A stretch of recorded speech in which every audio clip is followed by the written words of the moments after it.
Hi, my name's Lee. I'm with my buddy Jake, who's holding the camera right now. Today we're in B&Q Extra warehouse. It's not even warehouse, is it? It's just extra. Fucking dick. We're here reviewing our motorcycles, which happen to be the Yamaha YBR and the Yamaha YBR Custom. Boo! Boo!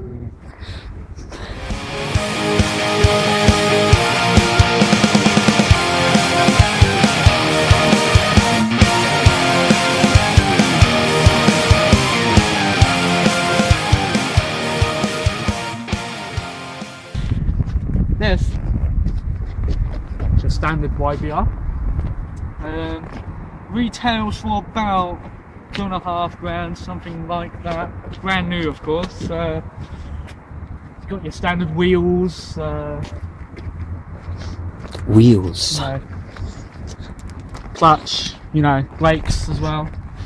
Now, some say you can get a donkey on the back of these, and I don't think that's right. In the whole review, 5 stars out of everything, but the donkey bit, no, you just can't do that.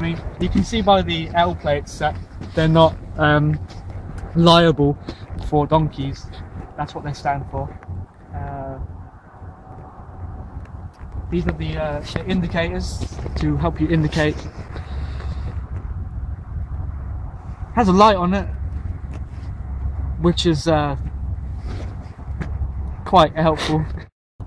Now, with the YBR, the main difference between this one and my buddy Jake's Custom is the fact that this is fucking plastic! That is outrageous. Metal, plastic, what's the point?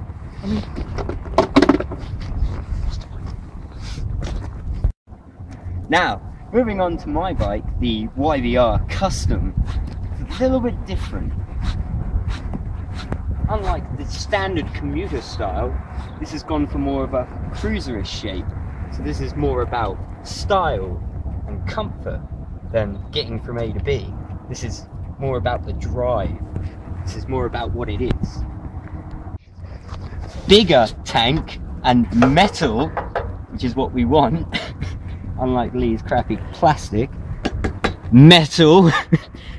Actually, I'm going to go ahead and say that I think this bike is a lot more well built than that plastic heap of shit over there. Now, actually, seriously, it's very difficult to compare these bikes due to the fact they're two different styles. But you've pretty much got the mirrors, brake, clutch, indicators and shit. Yes. Downside is this bike is a hell of a lot heavier than that one, due to the fact this has more metal on it. So you could pick these up for pretty much the same size, same amount as 200. As the YBR over there, if not a little bit more, because it's better than that. Now, actually, I'm gonna sit on the fence here. I'm gonna say that I'm saying they're pretty much both the same. It depends what you're going for. If you want something that's more commuterish and less cruiserish, that just gets you from A to B, go for the standard YBR model. If you're a bit of a poser, like myself, just obviously blessed with good looks and just brilliant style, then I would recommend a cruiser, because you just look bitchin', basically. You just look really... Girls want to have sex with you on it. The downside, as my mate Lee pointed out earlier on with his YBR as well, L plates. Best thing I can recommend is trying to get these babies off as quick as possible, because this is like driving around with a big sign that says, "Hey, I'm a virgin." Normally people see the bike and they're like, "Hey, yeah, this is awesome," and then drawn to the L plates and suddenly not so cool. Coming back to my friend Lee anyway. Now, what my buddy just said is complete and utter bullshit. This bike is, well, for instance, the plastic parts are covering up the metal parts underneath. Such as this bit is literally just covering the tank. So, fuck you, you know, I think one main difference, what you said, main difference for me personally is because we both tested each other's bike out, and your one is, the customer is definitely quite a bit heavier. Heavy metal. It seems more centralised when you're sitting still, but when you're turning, you can definitely feel the weight of it. You can see why I take it slow round corners. Yeah, that's what she said. And it's pretty much the same. I mean, your bike's what? It's 2009, I believe. 2009. Mine's 2012. You know, they're good bikes, good solid bikes. The reviews I've heard and seen of them are pretty good, you know. You can get them pretty cheap second hand as well. I know you got yours second hand. Yeah. Ultimate question, do you want to try both out and then give us a review afterwards after driving it around the car park? Yeah. Let's get to it. Now, while Lee's doing that, I'm going to be drinking this pure milk, which is new. It's quite similar to Cravendale. Now, if anybody knows me, which a lot of people do, they'll know that I'm a dairy enthusiast, and I'm quite big on milk. So I shall be giving my review of this pure milk at the end of the show, after Lee's done his test around and given us a review of what he thinks is better to drive, more easier, and whatnot. So stay tuned. It's come standard with pretty much all motorbikes, but when you start it up, when you see that the kickstand out, if you put it in gear, it'll shut the engine off. So it's always good for learners, I think, because last thing you want to do is ride off with the kickstand on. So.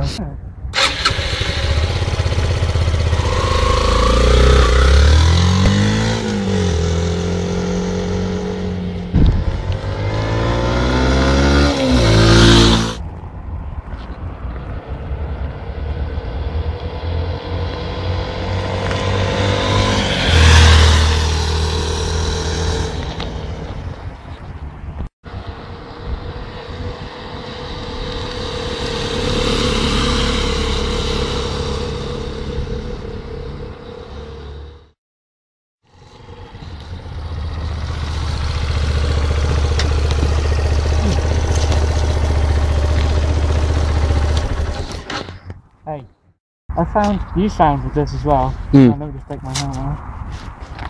Oh, you found that sometimes, I've not heard a lot of other people talk about this. When you're going down gears, especially for us going down gears at roundabout, and it doesn't go in gear. Yeah. It goes out of gear and just stays out of gear, and you can't go back in gear, which is the most annoying thing in the world when you've got a queue behind you and it won't go back in gear. Yeah, the problem I always find is getting it into first, or sometimes getting it back into neutral when you've actually come to a standstill and you've got the clutch pulled in. Yeah, that's another thing. The YBRs, I don't know what the fuck it is, but when it's in neutral, it might not actually mean it's in neutral. It might still be in gear, so it's always best to let go of the clutch slowly, just to fucking make sure. So that times I've nearly dropped the bike because of it just jolting forwards is unreal. Now Lee has never ridden this bike before, so this is going to be a whole new experience for him. What I'll just explain is that this is actually really different when it comes to clutch control with his bike. Because first time I went on your bike, I think it was, I just kept stalling. So cruiser. Apologies if I. It's all about luxury. You know, you don't want to get anywhere too fast. It's just about enjoying the ride. Yeah. Anyway, back to Lee. Another thing, definitely that I noticed just sitting down on your bike was well, I'll demonstrate now. When it's like it's a completely different fucking seat, like sitting style. It's more angled in towards you. I find it's like. You know, the handlebars are a lot wider. The handlebars. That one's very straight, like keeps your body straight. This one's very relaxed. Yeah. You can sit back on this. I find the seat is actually kind of curved inwards. And this is precisely 2 in the morning. Yours is a lot more responsive. See, I like the look of that bike. I think it looks good. Go for it, Lee. spot.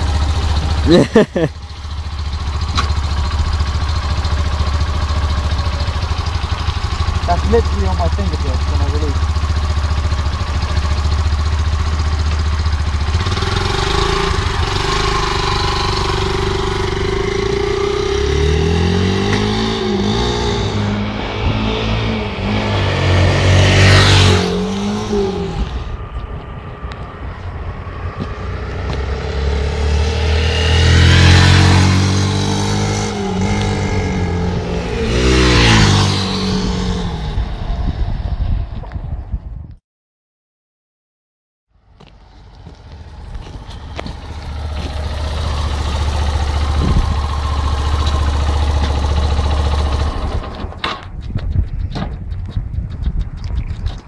The verdict.